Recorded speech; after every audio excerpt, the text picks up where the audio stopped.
جیاواز لە ئامادەکاریەکان بۆ هەڵبژاردن باس لە بابەتێکی تر ئەکەین ئەمان پەیوەستە بە دوای هەڵبژاردن. هەندێک لە حیزبە سیاسەکانی عێراق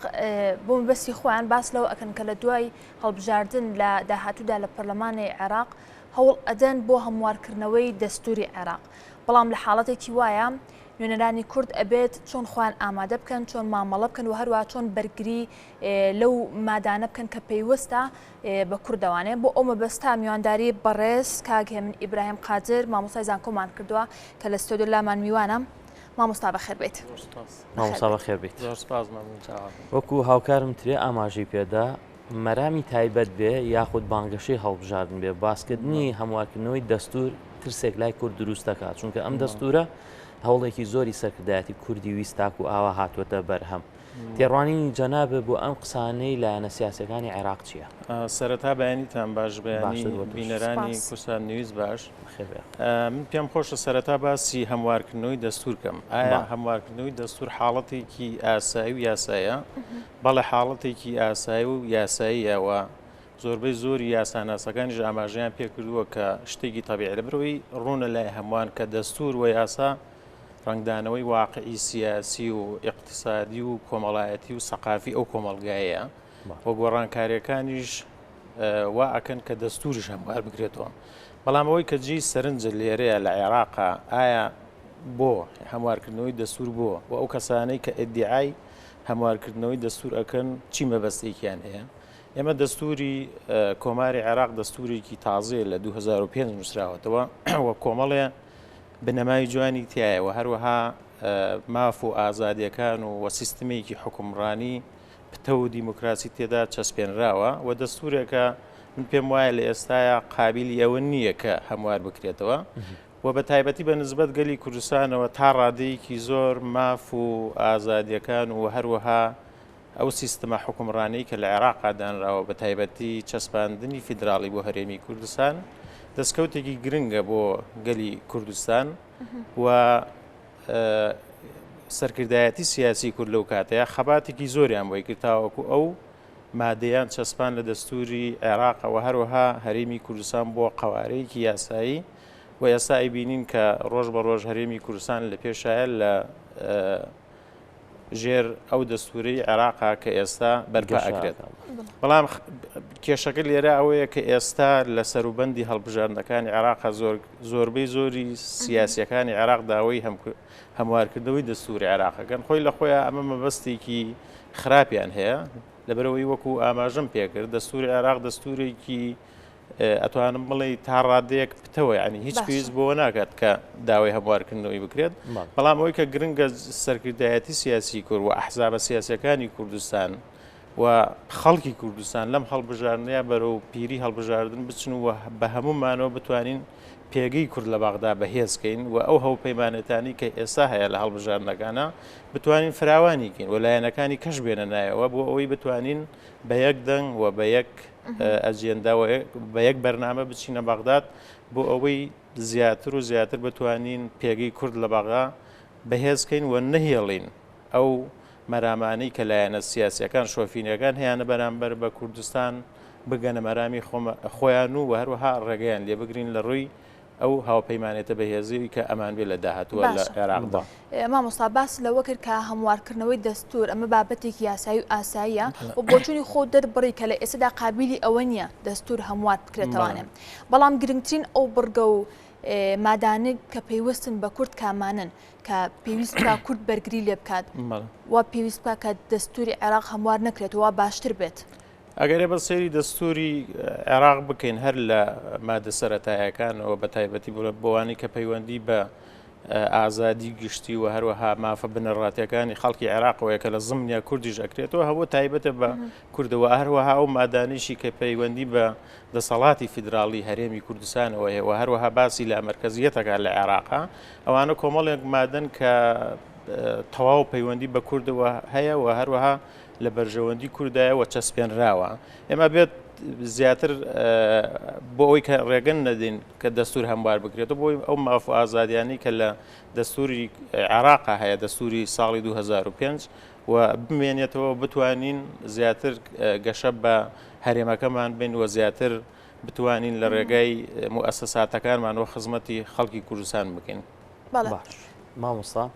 ئەوان ئەتوانن لە هەموارەکە دەست بەرن بۆ ئەو مافانی کە بۆ کورد لە دەستوردا چەسپێنراون هیچ بوارێکی ئەویان پێدرێ؟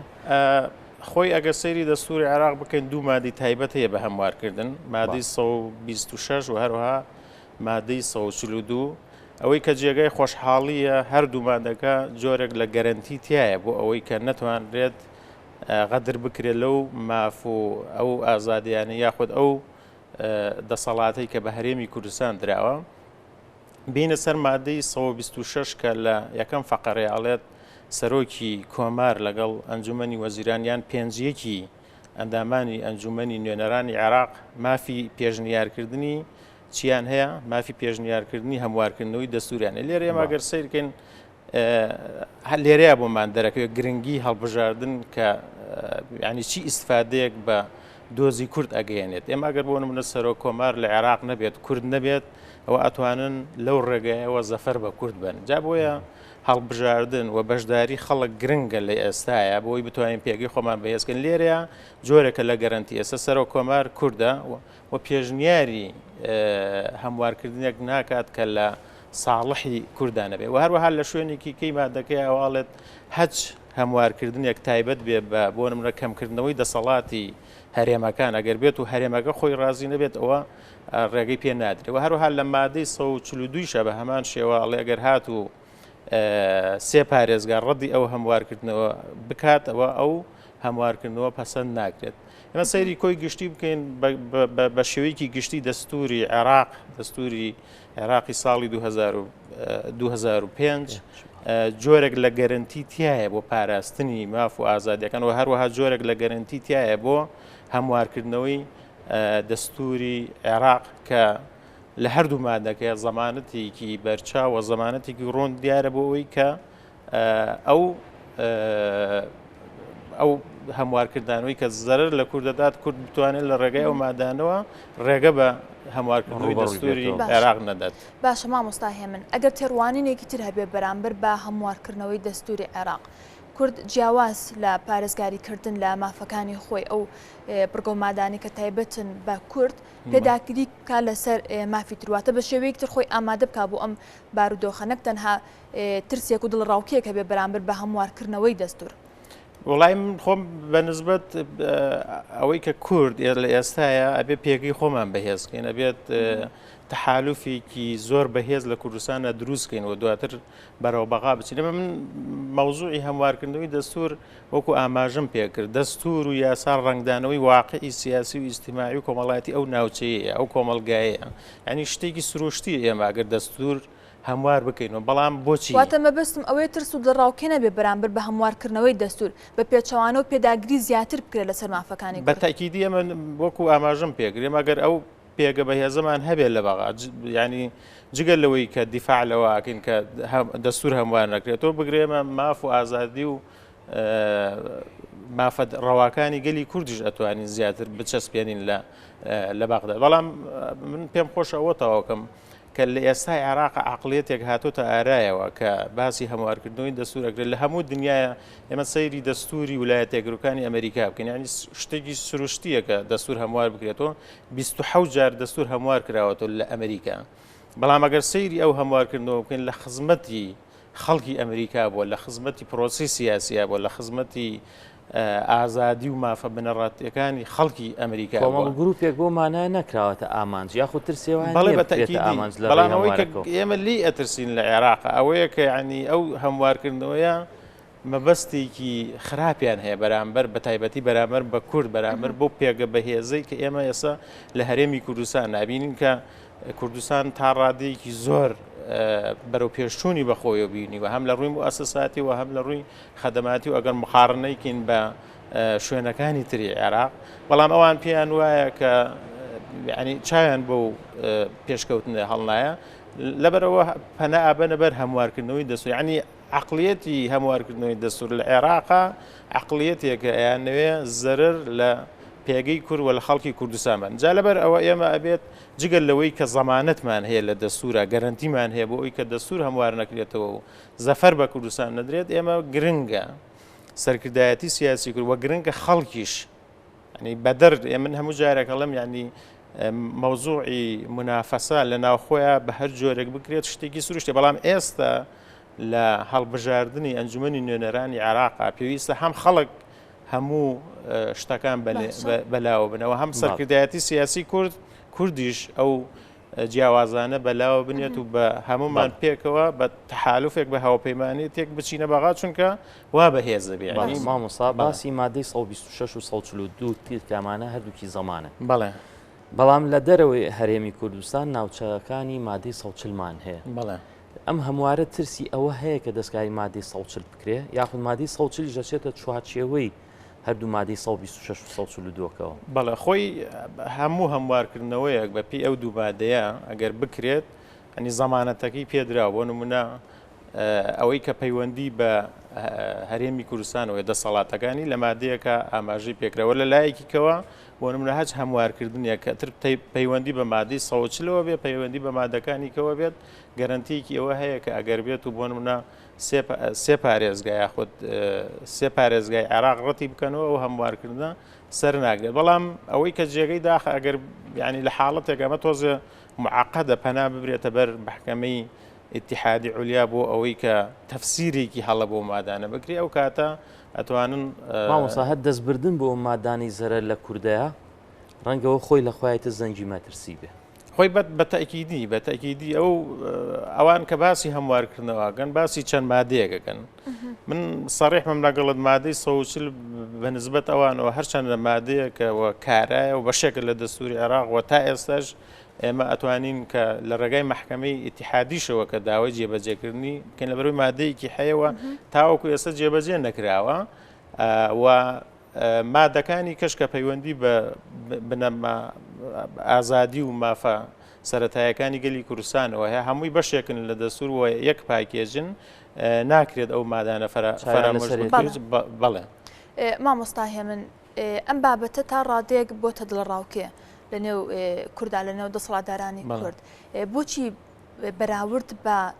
هەموارکردنەوەی دەستور لە پێشودا لە ڕابردوودا ئەم جیاوازیە هەیە هەست ئەەکەی کە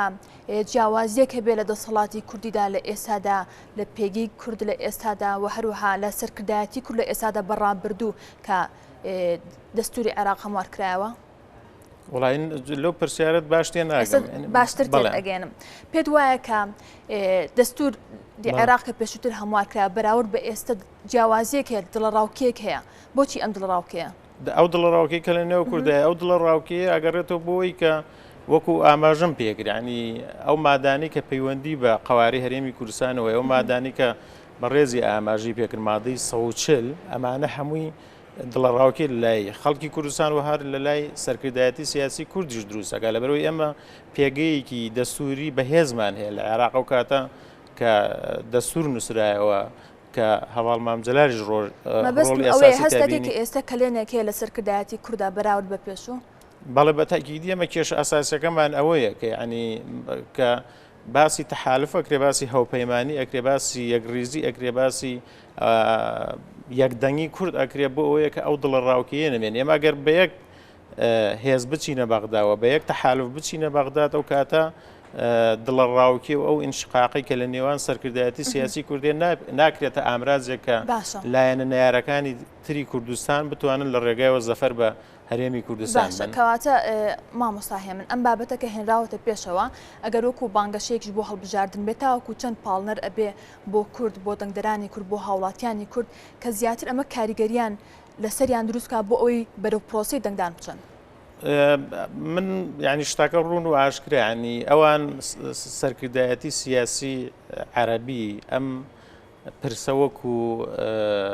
خەتەرێک بۆ سەر کوردستان بەکارێنێەوە و ئەیفرۆشێتەوە بە دەنگدەرانی خۆیان لێ باشە ئێمە بۆچی لێرە لە کوردستانە ئێمەش بەرەو پیری ئەوە نەچین کە بتوانین سەدی ئەوە شتە بکەین لەبەرەوەی ئەمە مەوزوعێکە پەیوەندی بە هەموو تاکیکی کوردەوە هەیە مەوزوعی هەموارکردنەوەی دەستور وەکو کارتێک لەلایەن سەرکردایەتی سیاسی عێراقیەوە بەکارێنێت تایبەت بە حیزبێکیان بە کەسێک نییە بەڵکو تایبەتە بە قەواری هەرێمی کوردستان و هەروەها تایبەتە بە هەموو تاکیکی کوردستان جا لەبەرەوە گرنگە ئێمەش بۆ ئەوەی کە ڕەدی ئەو ترس و دڵڕاوکێ بدەینەوە خەڵکی کوردستان و ئەوانەی کە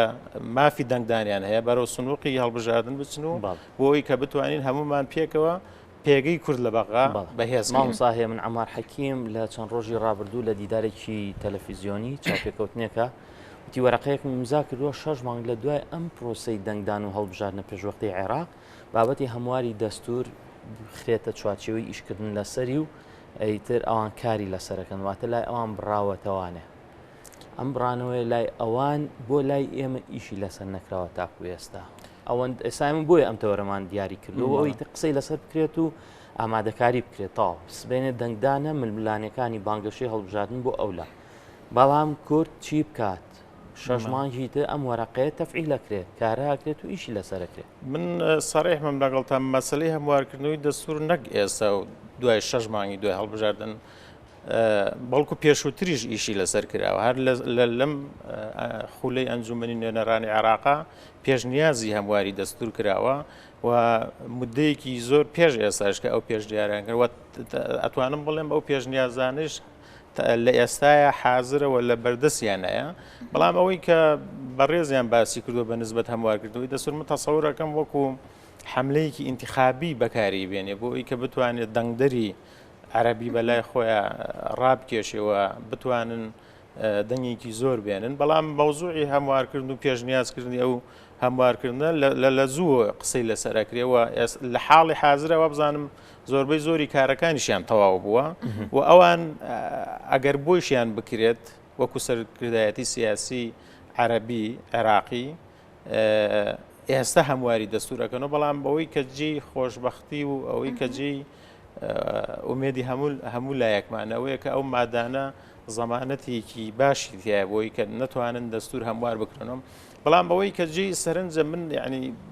ئەو سەرکردە سیاسیانی عێراق کە باسی هەموارکردنەوەی دەستور ئەکەن من پێم وایە کاتێک کە بەو نەفەسە باسی هەموارکردنەوەی دەستور ئەکەن عێراق بەرەو هەڵدێرێکی زۆر مەترسیدار ئەبات چونکە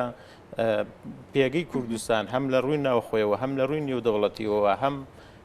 لە ئێستاە پێگەیەکی بەهێز ئەگەر ئەوان بیانوێ زەفەر بە ئەو پێگە دەستوریەی هەرێمی کوردستان بن لە عێراقدا من پێم وایە عێراق بەرەو تا ڕادێک زیان بەخۆیشی ئەگەێنێ لە بەرەو ئێمە ئێستا بەشێکین لە عێراقوە گرنگێکی زۆرمان لەسەر عێراق بەتەکیدیەوە ئەم